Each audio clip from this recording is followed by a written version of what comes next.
des prépositions qui toujours confondent nous en espagnol.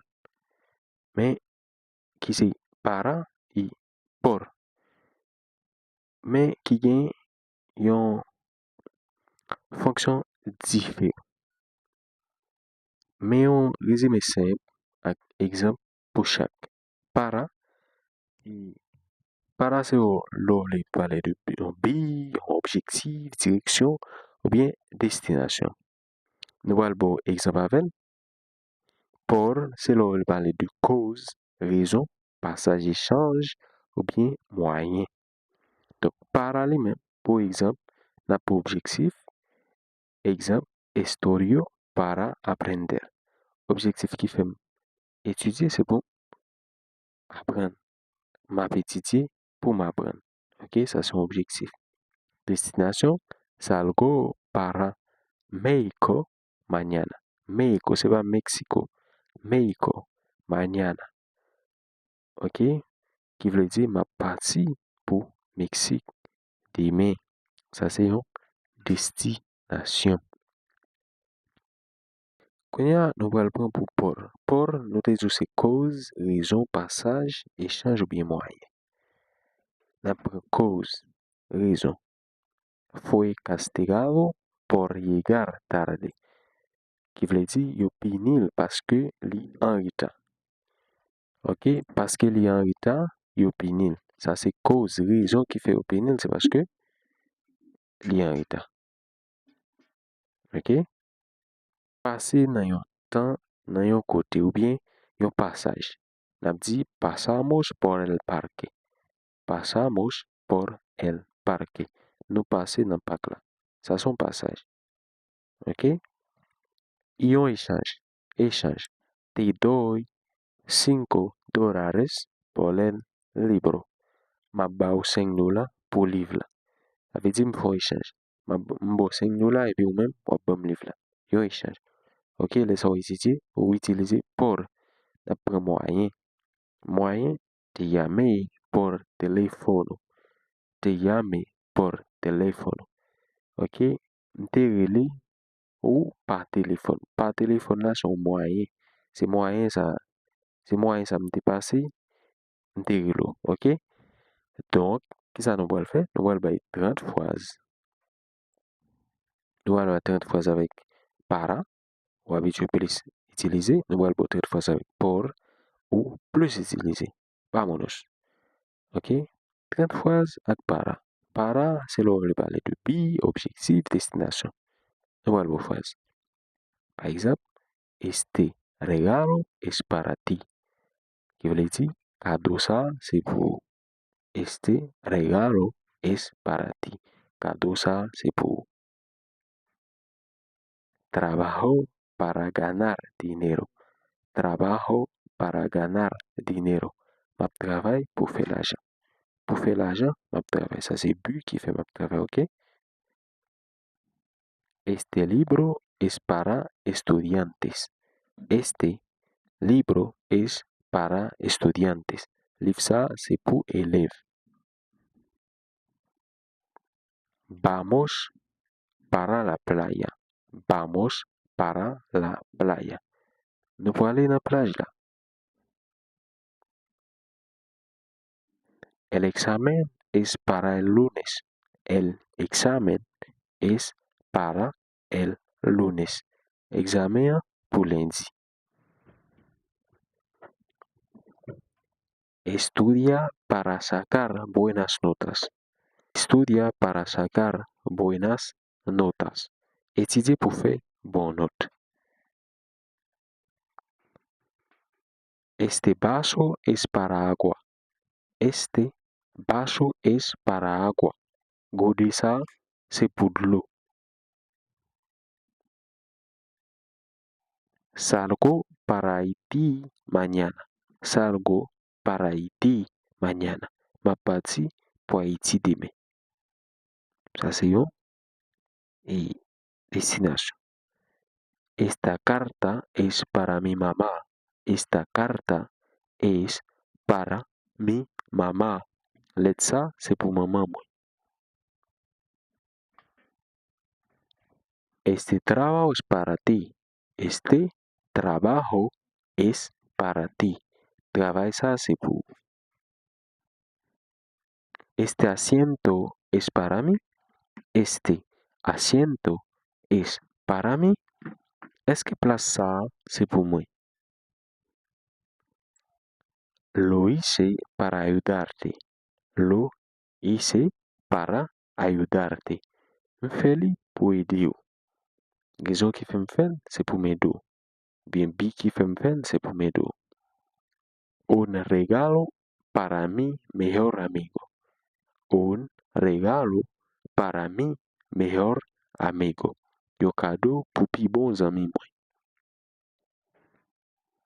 Este mensaje es para todos. Este mensaje es para todos. Qui veut dire, message ça, c'est pour tout le monde. Este es el camino para llegar al centro.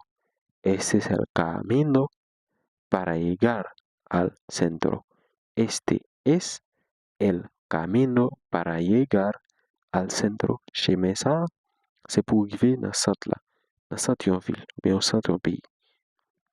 Compré flores para ti. Compré flores para ti. M'acheter fleurs pour. Este tren va para el norte. Este tren va para el norte. Tren ça pour aller dans le nord. ¿Estás listo para salir? ¿Estás listo para salir? Ou pas pour sortir? Un plan perfecto para el sábado. Un plan perfecto para el sábado. Un plan perfecto para el sábado. Y un plan parfait pour samedi. Necesito tiempo para pensar. Necesito tiempo para pensar. Besoin de temps pour réfléchir. Este lugar es para descansar. Este lugar es para descansar. Côté ça, c'est pour reposer. ¿Tienes algo para mí? ¿Tienes algo para mí? Ou gen yon bagay pou mwen? Salimos temprano para evitar tráfico. Salimos temprano para evitar el tráfico. Nou soti bonè pou evite trafik la. Bien pou evite blokis. Lo hice para ti. Lo hice para ti. M'feli pou. Este cuaderno es para escribir. Este cuaderno es para escribir. Kaisa c'est pour écrire. Estoy aquí para ayudarte. Estoy aquí para ayudarte. Estoy aquí para ayudarte. M'la pour aider ou. Es muy bueno para la salud. Es muy bueno para la salud. Li bon en pile pour santé. Necesito dinero para comprar comida. Necesito dinero para comprar comida. Besoin d'argent pour acheter manger. Necesito dinero para comprar comida. Este número es solo para emergencias. Este número es solo para emergencias. Numéro ça, c'est seulement pour urgence. Esta decisión es importante para tu futuro. Esta decisión es importante para tu futuro. Décision ça important pour l'avenir ou bien pour futur. Nous avons 30 phrases avec para, konya, nous avons 30 phrases avec por, ou habitué, utiliser. nous disons por, c'est le verbal de cause, moyen, échange, dire, mouvement, ou bien aggraver. Tout ça, on la donne. Exemple, lo hice por ti. Lo hice por ti. M'fait li pour, ou bien m'te fait li pour. OK? M'te fait li pour parce que ou te besoin li. OK? Ça c'est but, ou bien ça c'est cause qui fait moi te fait le pour. OK. Caminamos por el parque. Caminamos por el parque. Nous marcher dans parc là. Nous marcher dans parc là. Ça est capable de mouvement. OK? Gracias por tu ayuda.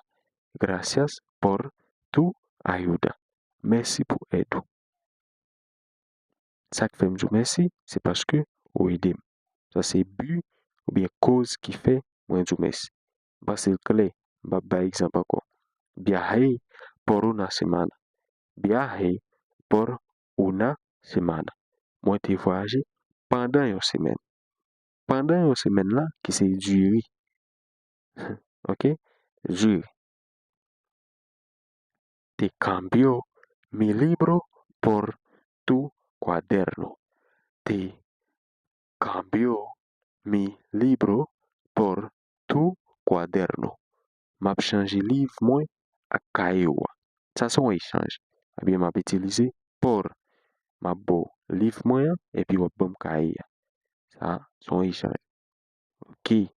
Estoy aquí por trabajo. Estoy aquí por trabajo. M'la pour travail. Raison que fait m'la, c'est pour me travail. OK? Ça sont cause. Son raison. Te llamé por teléfono. Te llamé por teléfono. Te relé ou sous téléphone ou bien pas téléphone. Ça c'est moyen qui fait me te relé ou. Ça c'est moyen me te relé ou. C'est pas qui fait me te relé ou. Ça c'est moyen me te relé ou. Ah bien là, on peut utiliser por. Nous te disons, c'est moyen por. OK. Pasamos por tu casa ayer. Pasamos por tu casa ayer. Nous te passé la caouille. Lo vendí por 100 pesos. Lo vendí por 100 pesos. M'vendli pour 100 pesos. Me castigaron por llegar tarde. Me castigaron por llegar tarde. Yo pinim parce que m'te en retard. Gracias por venir. Gracias por venir. Gracias por venir. Qui veut dire merci parce que vous êtes venu. Te lo digo por tu bien. Te lo digo por tu bien. M'abdiu ça pour bien. Puedes trabajar por mí mañana. Puedes trabajar por mí mañana. Est-ce que travail pour moi demain? Fui famoso por su música. Fui famoso por su música. Qui veut dire, li te vin populaire grâce à musique li. Estoy preocupado por ella. Estoy preocupado por ella. Estoy preocupado por ella. Ou bien ella. M'a fait tête moins mal pour lui. Te esperé por horas. Te esperé por horas. Te esperé por horas. Qui veut dire, te tenu pendant plusieurs temps. Ça c'est durer. Vamos a caminar por la ciudad. Vamos a caminar por la ciudad. On a marché dans la ville. Parler de mouvement. On continue. Compré esto por internet. Compré esto por internet. M'acheter ça sur internet là. Ou bien m'te acheté ça sur internet là. Lo hago por amor. Lo hago por amor. Lo hago por amor. M'a fait parce que m'aime ou bien m'a fait parce que m'aime. Gracias por todo. Gracias por todo. Merci por tout bagay. Continue. Entramos por la puerta trasera. Entramos por la puerta trasera. Qui veut dire, nous entrer par porte derrière. Et phrase ou habitué fait chaque jour. Puedes hacerlo por mí. Puedes hacerlo por mí. O café li pour moi. Fue castigado por mentir. Fue castigado por mentir. Yo pinili parce que li menti. Cambié mi turno por el tuyo. Cambié mi turno por el tuyo. Qui veut dire me changer horaire ak pa ou. Ça son échange. Estoy feliz por ti. Estoy feliz por ti. Estoy feliz por ti. Content pour vous. Raison qui fait me content. Content, c'est pour vous me content. Porque es content, c'est pour vous. Subimos por la escalera. Subimos por la escalera. Qui veut dire nous monter par escalier. Lo hice por error. Lo hice por error. Te feli pa ire. Me peleé por defenderte. Me peleé por defenderte. Me peleé por defenderte. Gume pour défendre. Fui a la tienda por leche. Fui a la tienda por leche. Mal nan boutique pour lait. Lo haré por última vez. Lo haré por última vez. M'a fel yon denye fwa. Lo haré por última vez. M'a fel pour yon denye fwa. Ok? Ça y phrase nou ba ou avec por et para pour apprendre faire différence qui kon bay si confond. Donc, n'a campé là pour je dire. Je te remercie ça que fait là. N'a toujours dit quittez un like, abonnez avec la chaîne sur votre fait. Dis sur votre espace commentaire.